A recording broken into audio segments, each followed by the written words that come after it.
Hi friends, எவ்வளவோ modern sweets வந்திருந்தாலுமே நமக்குன்னே பிடிச்ச சில ட்ரெடிஷ்னல் ஸ்வீட்ஸ்லாம் இருக்கும். அதை பற்றி இந்த வீடியோவில் பார்க்கலாம் வாங்க. ஃபஸ்ட்டு பால் போலி அநேகமாக எல்லாருக்குமே பிடிச்ச ஒரு ஸ்வீட்டாக இருக்கும். ரவையில் பண்ணுறது, சில பேர் மைதாவில் பண்ணுவாங்க. பட் ரவையிலையும் பண்ணால் சூப்பராக இருக்கும். ஒரு கப்பு சிரோட்டி ரவை, அதாவது சின்ன ரவைன்னு சொல்லுவாங்களா, அதை எடுத்துக்கோங்க.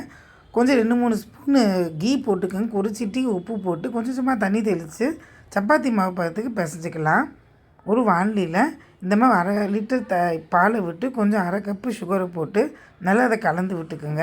10-15 பாதாமும் கசகசாவையும் ஊற வச்சுக்கலாம். அதையும் நல்லா கிரைண்ட் பண்ணி எடுத்துக்கலாம் மிக்சியில். 1/2 மணி நேரம் ஆயிடுச்சு. சப்பாத்தி மாவுமாக பிசைஞ்சிருக்கோம்ல, அந்த ரவையை எடுத்து இந்த மாதிரி நல்லா இது பண்ணிவிட்டு வீட்டில் ஏதாவது ஒரு கப்பு இருந்துச்சா அந்த மாதிரி ஷேப் பண்ணி எடுத்துக்கோங்க.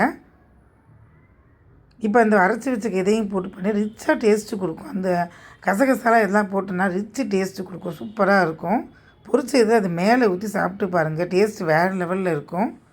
மேலே உங்களுக்கு பிடிச்ச நட்ஸு, செர்ரி, டூட்டி ஃப்ரூட்டி எது வேணாலும் போட்டுக்கலாம். நெக்ஸ்ட்டு ட்ரெடிஷ்னல் ஸ்வீட்னாலே ஃபஸ்ட்டு எல்லாருக்குமே ஞாபகம் வருது கேசரி தான். இவ்வளோ ஈஸியாக சிம்பிளாக பண்ணுறதுன்னு பார்க்கலாம். ஒரு வானிலையில் ஃபஸ்ட்டு நெய் விட்டு இந்த மாதிரி முந்திரி பாதாம் எல்லாம் வறுத்துட்டு அதோடய சேர்த்து 1 கப்பு ரவையும் போட்டுக்கலாம். அது மூழ்கிற அளவுக்கு தண்ணி ஊற்றிக்கிங்க. நல்லா வெந்து வரட்டும். ஒரு சின்ன கிளாஸ் பவுலில் ஃபுட் கலரும் கொஞ்சமாக குங்குமப்பூவும் சேர்த்துட்டு கலருக்காக போட்டுக்கலாம். இந்த கலர் உங்களோட ஆப்ஷனலாக ரெட்டு, ஆரஞ்சு எது வேணால் போட்டுக்கலாம். இலாச்சி, ஏலக்காவும் போட்டுக்கோங்க.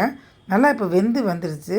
இது வந்து சீக்ரெட் சொல்லியிருக்கேன் நான், சீக்ரெட் ஒரு இன்க்ரீடியன்ட்டு சொல்லிட்டு. இது வந்து பச்சை கற்பூரம், கொஞ்சமாக ஒரு சிட்டிகை பச்சை கற்பூரம் போடுங்க, டேஸ்ட் வேறு லெவலில் இருக்கும்.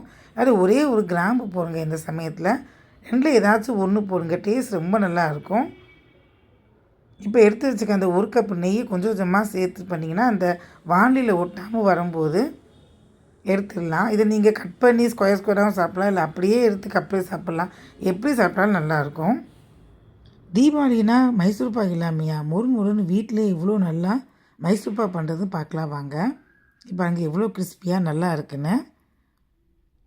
ஃபஸ்ட்டு கடலை மாவு 1 கப்பு, சுகர் வந்து 1/2 கப்பு, 1 கப்பு நெய், 1 கப்பு ஆயில் க்ரீஸ் பண்ணி ஒரு பிளேட்டை ரெடியாக வச்சுக்கலாம். ஒரு வானிலையில் அந்த சுகரை போட்டுட்டு அது மூழ்கிற அளவுக்கு தண்ணி ஊற்றிடுங்க. ஒரு கம்பி பாகு வந்தால் போதும். இந்த சைடு பார்த்திங்கன்னா அந்த நெய்யையும் எண்ணெயும் போட்டு நல்லா சூடு பண்ணிடலாம். ஒரு வானலியில் கம்பிப்பாக வந்துருச்சு. டேரெக்டாகவே அந்த கடலை மாவை கொஞ்சம் கொஞ்சமாக போட்டு நல்லா கிண்டிக்கலாம். கட்டி பட்டுருன்னு பயப்படாதீங்க. பண்ணாலும் அந்த சூடாக எண்ணெயை ஊற்றும்போது அதெல்லாம் கரைஞ்சிரும். Don't worry. இந்த மாதிரி போட்டு கொஞ்சம் பபுள்ஸ் வந்ததுக்கப்புறம் எண்ணெய், அந்த சூடாக இருக்கிற எண்ணெயை கொஞ்சம் கொஞ்சமாக ஊற்ற ஆரம்பிச்சிடலாம். நம்ம ஃபஸ்ட்டு ஒரு 2-3 பேட்ச் விடும்போது 5-5 நிமிஷம் கேப்பில் விடுங்க. எல்லாத்தையும் உள் வாங்கிட்டு இந்த மாதிரி இங்கே பாருங்கள், ஃபுல்லாக அப்படியே ப்ளைனாக தான் இருக்கும். இது 3rd டைம் நான் ஊற்றுறேன். கொஞ்சம் அந்த முறுவலாக மேலே கொஞ்சம் இதாக வருது பாருங்கள். இப்போ கொஞ்சம் வேக ஆரம்பிச்சிருச்சு நல்லாவே. அப்புறம் 4th டைம் இது ஒரு இன்னும் 5-5 நிமிஷம் கேப்பில் நான் விடுறேன். இப்போ பாருங்க, நல்லாவே மொறுன்னு ஃபஸ்ட் இருந்ததுக்கு இப்போயே உங்களுக்கு வித்தியாசம் தெரியுது பார்த்தீங்களா? மொறு நல்லா வந்துருச்சு. ஸோ மேக்ஸிமம் வெந்துருச்சு இது. லாஸ்ட்டாக ஒரு பேட்ச் மட்டும் ஊற்றிட்டு நிப்பாட்டிடலாம். இங்கே பாருங்கள், நல்லா இதில் ஒட்டாமல் மொறுன்னு சூப்பராக வருது. ஸோ முடிஞ்சு தான், எல்லா எண்ணெய் நெய்யுமே விடலை, கொஞ்சம் மிச்சம் இருக்குது, போதும்னா தான் நிப்பாட்டிட்டேன். ஸோ நல்லா ஒட்டாமல் வருது பாருங்கள். இப்போ இந்த கிரீஸ் தண்ணி அடை வச்சுருக்கிற பிளேட்டில் கொட்டிட்டு 10 நிமிஷம் ஆறுனதுக்கப்புறம் இந்த மாதிரி கட் பண்ணிக்கலாம். சூப்பராக கட் பண்ண வரும். So traditional Mysore pak ready ஆயிடுச்சு. தேங்க்ஸ் ஃபார் வாட்சிங். தீபாவளி ஸ்பெஷல் சாஃப்டான பாதுஷா எப்படி பண்ணுறதுன்னு பார்க்கலாம் வாங்க. ஒரு கப்பில் நல்லா பிராண்டடான மைதா வாங்கிக்கோங்க. ஒரு 3 கப்பு எடுத்துக்கலாம். அதுக்கு மேலே கொஞ்சமாக பேக்கிங் சோடா, அப்புறம் ஒரு 1/4 கப்பு தயிர், 1/4 கப்பு நெய், கொஞ்சமாக உப்பு போட்டு நல்லா எல்லாத்தையும் கலந்து விட்டுக்கலாம். ஃபஸ்ட்டு பேக்கிங் சோடா அங்கங்கே இருந்தால் கொஞ்சம் கரிஞ்சு போயிடும். ஸோ நல்லா ஃபஸ்ட்டு கலந்ததுக்கப்புறம் தான் கொஞ்சம் கொஞ்சமாக தண்ணி விட்டு நல்லா சப்பாத்தி மாவு பதத்தை விட கொஞ்சம் கெட்டியாக நல்லா பிசையணும். ஸோ 3 கப்பு மைதா எடுத்தோம் இல்லையா, 3 கப்பு சுகர் போட்டுக்கலாம்.